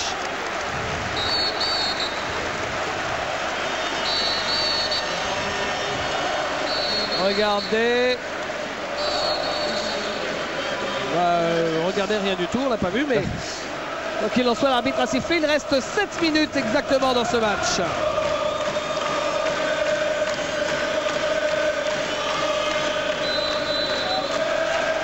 Lancer franc réussi pour Oded Katash. Drafté lui aussi, ce qu'on a parlé de drafté par le même club que Frédéric Weiss, il me semble. Non, il n'a pas été drafté, mais il devait rejoindre les Knicks. Voilà, exactement, c'est ça. Il était invité par les Knicks, mais c'est tombé au moment du lockout. Et de ce fait, il est resté en Europe. Ariel McDonald. La balle toujours pour le Maccabi.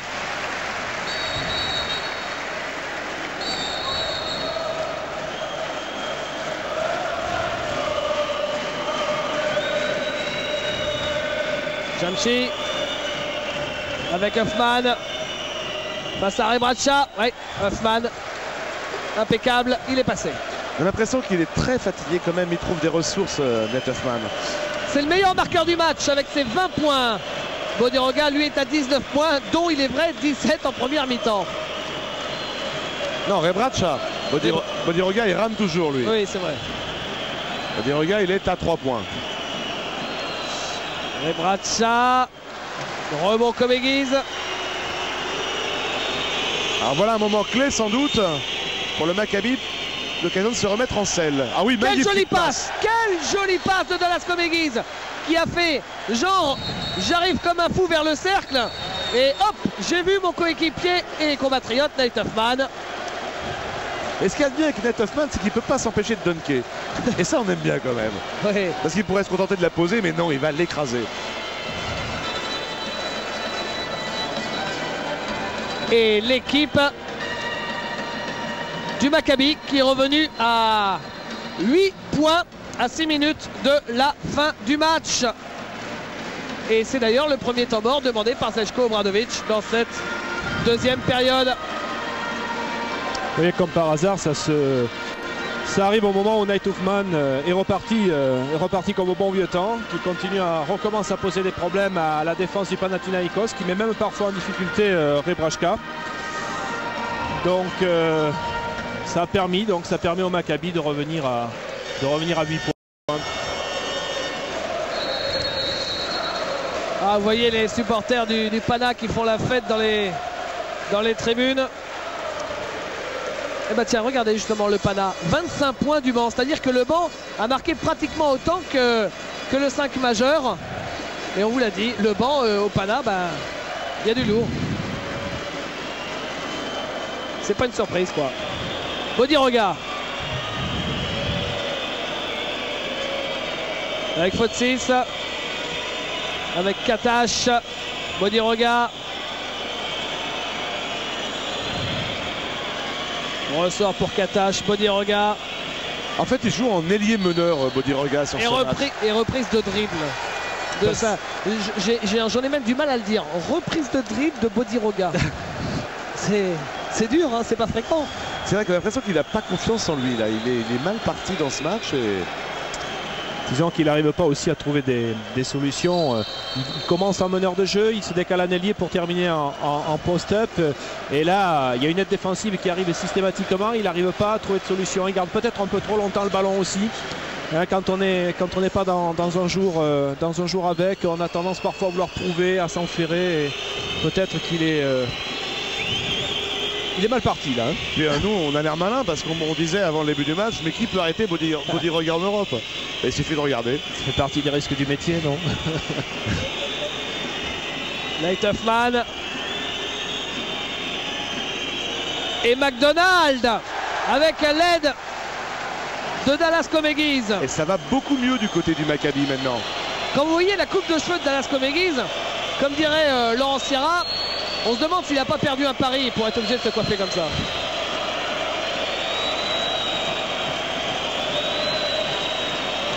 Bodiroga. Remarquez, David, ça change un petit peu. C'est des crânes rasés, des coupes de GI qu'on voit partout sur les terrains de basket. C'est quand même un peu plus sympa aussi en même temps. Pat Burke. Et interception d'Ariel McDonald. Et Mark Brisker. Oh, c'était dur. Qui est là pour récupérer le ballon d'Eric Sharp. Ceux-là, ils sont bons quand ils s'y mettent à deux. Brisker plus Sharp, c'est très fort.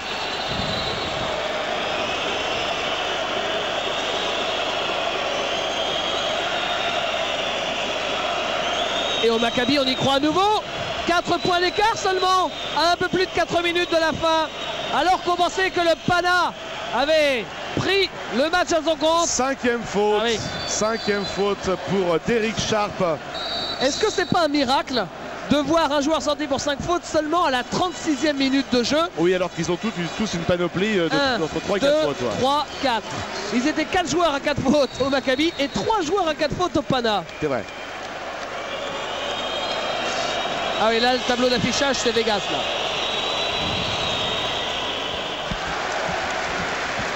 Lancer franc réussi par Oded Katash. Katash qui en est maintenant à 10 points.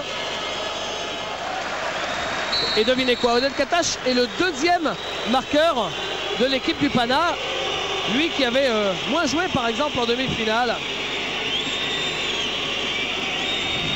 Il avait joué 10 minutes, 12 minutes en demi-finale. Schaeffer, Brisker. Oui, Brisker qui redonne de l'espoir au Maccabi. 3 points d'écart. Le héros improbable de ce match du côté du Maccabi Tel Aviv. Mark Brisker, lui aussi passe la barre des 10 points. Après avoir fait à 3 points Katash. Oh là là là là là. Oh, Oded Katash qui est en train de tuer son ancienne équipe. Oh, il va pas voir que des copains quand il va retourner en vacances à Eilat cet été. Brisker à 3 points, il y a concours. Rebond de McDonald. Brisker, ils shootent tous comme des fous, comme s'il restait 20 secondes à jouer. Dallas Comegys qui fait un marché. Ah, celui-là, il fait mal. C'est dur. Ouais, c'est dur.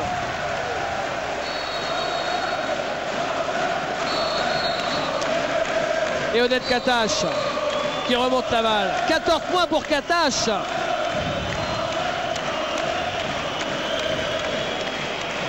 Bodiroga.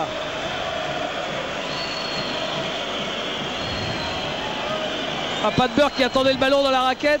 Et ça c'est fou parce que Bodiroga l'a pas vu. Il est pas mauvais, pas de beurre en attaque, on l'a vu avec sa main gauche.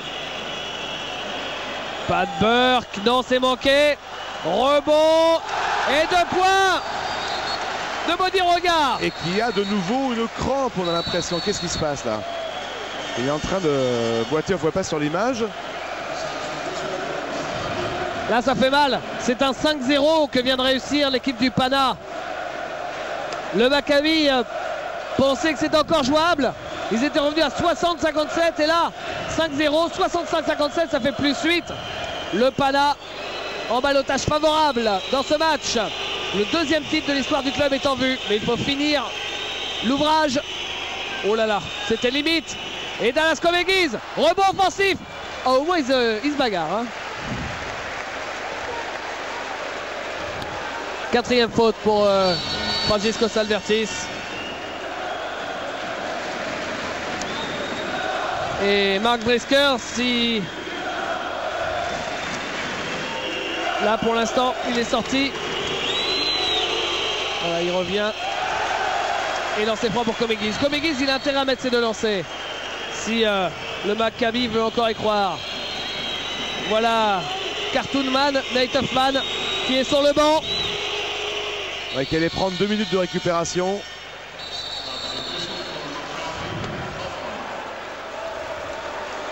Il revient. Bodiroga.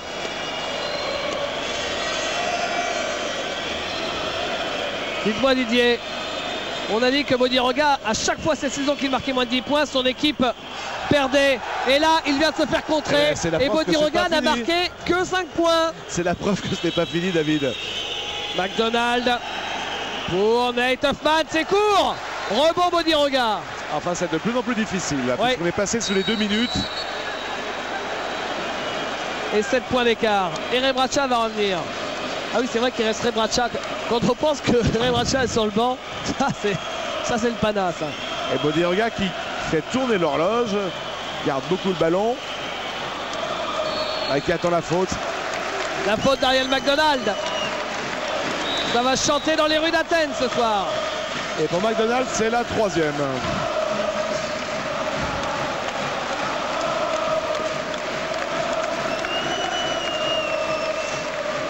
Et nouveau temps mort. 1 minute 38 à jouer. Alors on vous parle bien sûr du Panathinaikos, de l'ambiance exceptionnelle. Ah, finalement il n'y a pas de temps mort. Mais on peut aussi dire que à Tel Aviv, c'est vraiment quelque chose d'énorme le Maccabi cette saison, le retour au plus haut niveau. Il y avait 50 000 personnes après la belle des quarts de finale gagnée face à PAF Bologne et donc la qualification au Final Four. 50 000 personnes, place Itzhak Rabin. Il y avait des milliers de personnes qui avaient dormi toute la nuit devant la salle pour avoir des places pour ce match d'appui. Didier, vous qui avez vos correspondants partout dans le monde, c'est quelque chose d'énorme hein, à Tel Aviv. Oui, d'après les journalistes israéliens qu'on a vus ici, et ils sont d'ailleurs énormément puisque il y a à peu près, je crois que c'est entre 80 et 100 journalistes israéliens accrédités, ce qui est colossal.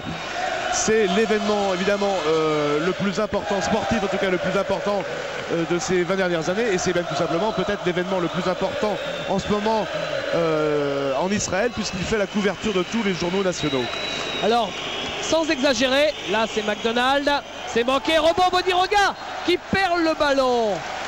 Mais ce sera quand même pour le Pana. Sans exagérer, on peut considérer que ce match en Israël, c'est l'équivalent de la finale de la Coupe du Monde de foot pour les Français. C'est oui, simple, hein, il y aura les 2/3 du pays qui seront devant leur écran de télé ce soir en Israël. Oui, bien sûr, on peut considérer ça comme ça. Ouais.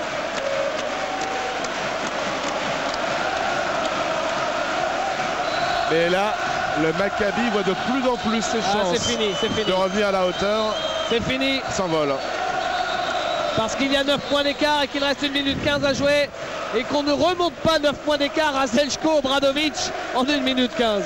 Ou alors dans vos rêves, mais tout de suite après vous vous réveillez en sueur au pied de votre lit. Hein. Regardez ça. Bienvenue à Athènes. avec les Chippendales en bas au premier rang.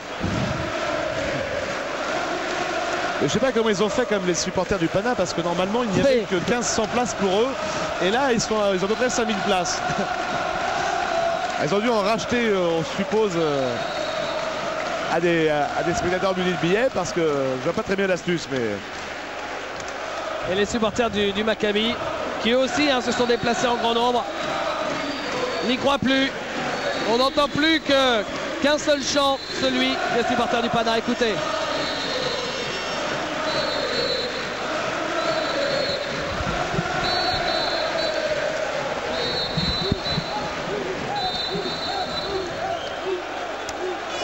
Allez, retour au jeu pour la dernière poignée de secondes. 75 secondes exactement à jouer.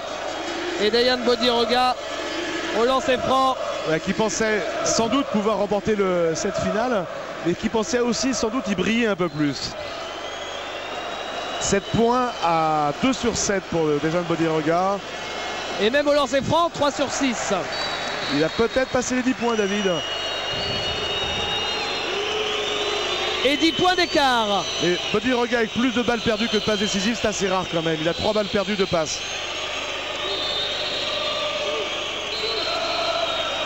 McDonald, dernière minute de jeu. Et qu'est-ce qu'il fait, Enfeld? Et la claquette, il a fait briller Nate Huffman. Ah oui, c'est ça, c'était d'accord, ok. Ouais. La claquette de Nate Huffman, qui en est à 24 points. Bodiroga. Et faute de Doron Schaefer. Doron Schaefer sorti pour ses 5 fautes. Deuxième joueur sorti dans le match pour 5 fautes. Après Derek Sharp.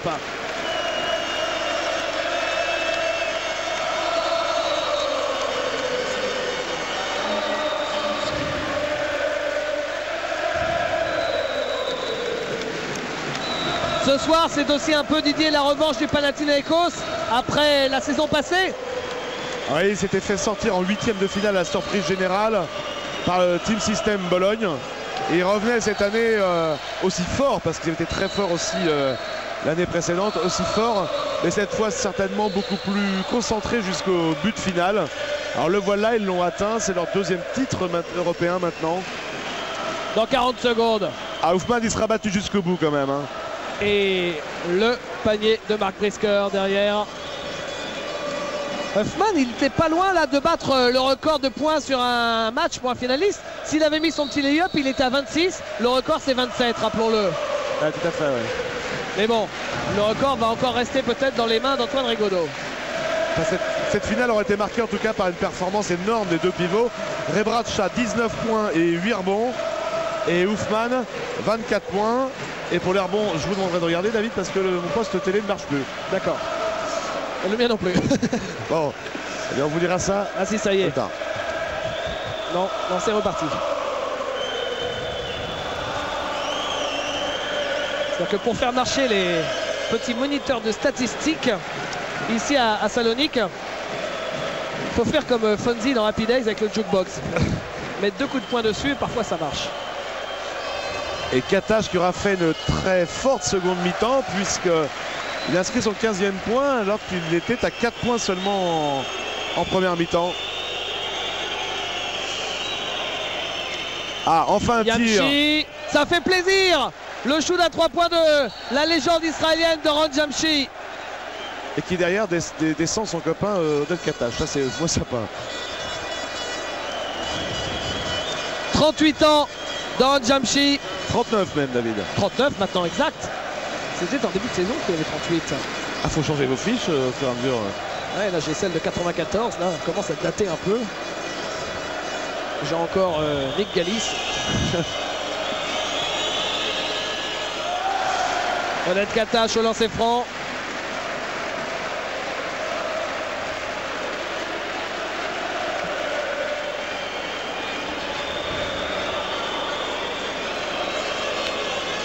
Oded Katash qui enchaîne les lancers avec ses 17 points. Il est le 2e marqueur du Panathinaikos derrière Zeljko Rebraca. Encore 19 secondes et une immense clameur parce que là elle est déjà immense, mais elle sera encore plus immense. Une immense clameur viendra souligner le deuxième titre européen de l'histoire du Panathinaikos. Alors que là c'est Nate Hoffman qui va finir le match à 26 points, à 1 point du record d'Antoine Rigaudot sur une finale. Rebraca, la faute de Doron Jamshi sur Rebraca. Ouais, qui va s'excuser. Voilà. Mais c'est vrai que c'est pas très sympa de recevoir un coup sur le nez à 3 secondes du terme.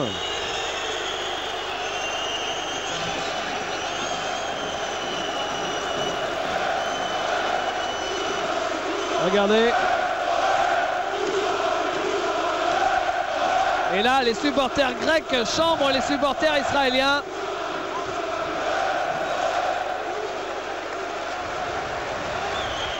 C'est vrai que c'est très malin. Je sais pas ce que ça veut dire, mais ça ne doit pas être joli. Non, mais en fait, il mime ce que faisaient les Israéliens au début de match. Le fameux à où, enfin bon, il faut être dans la salle, donc on arrête de vous raconter ça, mais c'est quand même très fort ce qu'ils font. Elio Obradovic, voilà un titre de plus dans sa poche à celui qu'on peut considérer maintenant comme le meilleur coach européen des dernières années. C'est fini! Le Panathinaikos est officiellement champion d'Europe 2000. Željko Obradovic peut être considéré comme le plus fort coach des années 90. Son 4e titre de champion d'Europe avec 4 clubs différents. Pour le Pana, c'est le 2e titre de son histoire. Le Panathinaikos succède à Kaunas.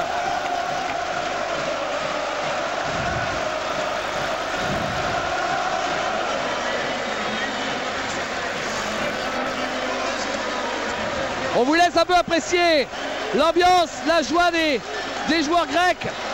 Bien sûr, on va revivre la remise du trophée, mais rapidement, on va demander 2 analyses à Didier Lecor, à Jean-Pierre de Massanzi. Déjà, Didier, le Maccabi a été admirable de courage, mais un peu trop juste face à l'armada exceptionnelle. Oui, la logique était implacable. En fait, le Panathinaikos s'est construit comme la plus forte équipe en début de saison, avec un chiffre tout simplement pour vous donner un ordre d'idée.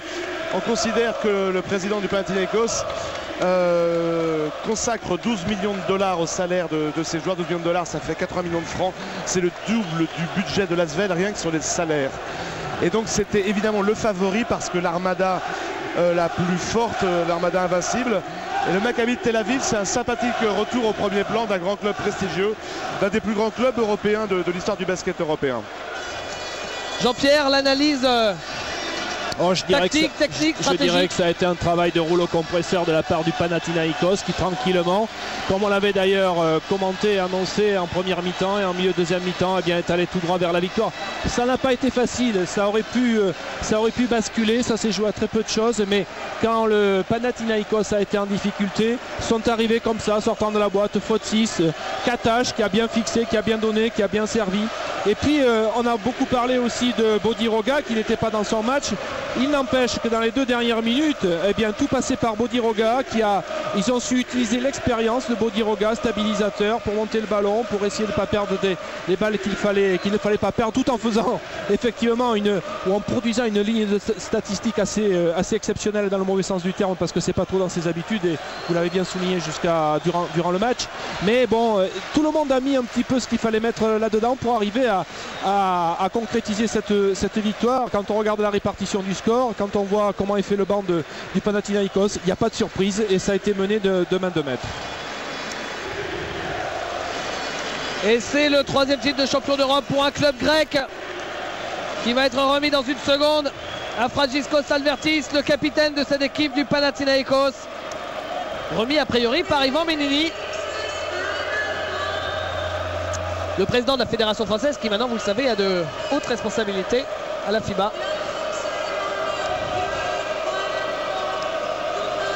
Ah, il y a beaucoup de fumée parce qu'il y a quelques fumigènes qui sont partis dans les tribunes.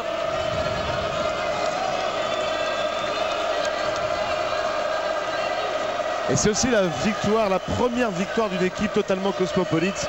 Quand même aussi, David, jusqu'ici, à chaque fois, ces tentatives d'équipe avaient été un échec. Et là, on vous rappelle qu'il y a 7 nationalités et un seul joueur grec vraiment important, c'est Alvertis, avec quand même la révélation du jeune Fotsis. Mais c'est quand même une victoire du du basket communautaire, on va dire. Ivan Menini remet la coupe à Francisco Alvertis. 3 ans après Olympiakos, le titre d'Euroleague retourne en Grèce. Voilà les successeurs du Zalgiris Kaunas. Et voilà le propriétaire du club.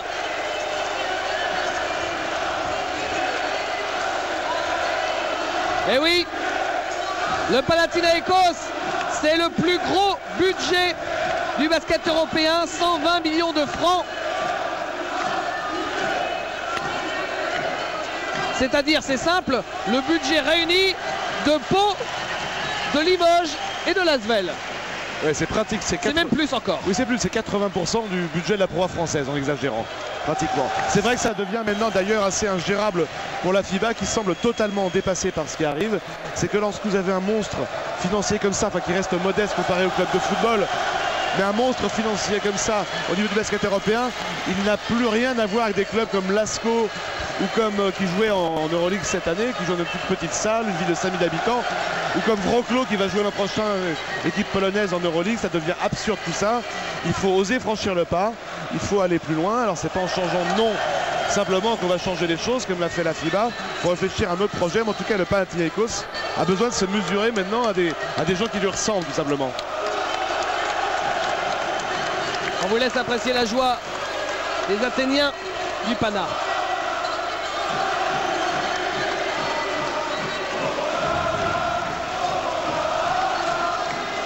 Il y a tellement de fumée qu'on y voit à peine maintenant dans la salle.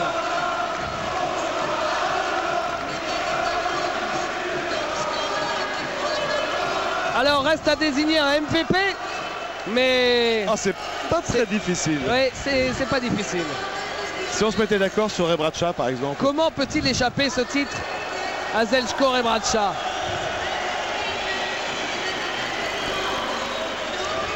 Zeljko Rebraca, au passage, qui, on le voit juste derrière, le voilà, Rebraca. Zeljko Rebraca qui est champion d'Europe pour la 2e fois de sa carrière, après le Partizan Belgrade en 1992, c'est officiel, il est MVP. Aussi, même parfois certaines épreuves internationales on a un peu peur parce que le MVP n'est pas forcément celui qu'on attendait. Là c'était clair. En Panathinaikos, il a tenu son équipe à bout de bras à un moment. Et il a surtout réussi à tenir aussi Nate Oufman qui était parti pour une grande soirée. Nate Oufman qui sera là, qui aura été la grande révélation de l'Euroleague cette saison. Et sur cette image de joie et de délire collectif, un dernier petit mot, Jean-Pierre, avant de se quitter pour les toutes dernières minutes en direct sur l'antenne de Pathé Sport d'une Euroleague qu'on aura vécu de bout en bout. Bien, écoutez, moi je trouve que c'est très sympathique de voir le basket qui a été produit durant ces demi-finales et cette finale.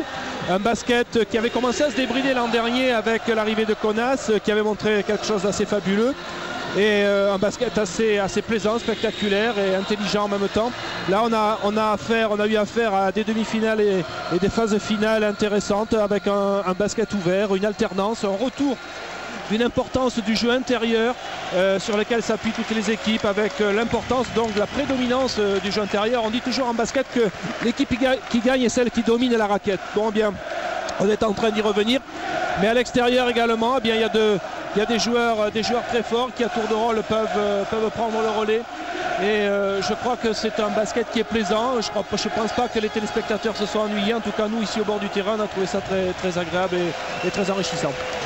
Merci Jean-Pierre d'avoir vécu cette finale avec nous. Merci à Didier Lecor, à Christophe Schatz qui était avec nous pour nous aider, à Alain Digbeu qui est passé nous voir. Et merci à tous ceux qui ont suivi l'Euroleague sur antenne de Pathé Sport. Cette saison, ça n'est pas terminé. Le basket continue avec la suite et la fin du championnat de France. Championnat de France masculin, championnat de France féminin. Et ça continue dès samedi, 20h30 en direct. Les quarts de finale aller du championnat de France, les playoffs, alors qu'il y a bataille de photographes devant la photo de famille. La plus belle affiche des quarts de finale de playoffs, samedi 20h30 en direct sur Pathé Sport, pour Orthez qui reçoit le PSG Racing. Sur ce, On vous souhaite une excellente fin de soirée et on se dit à samedi. Bye bye. Au revoir. Au revoir.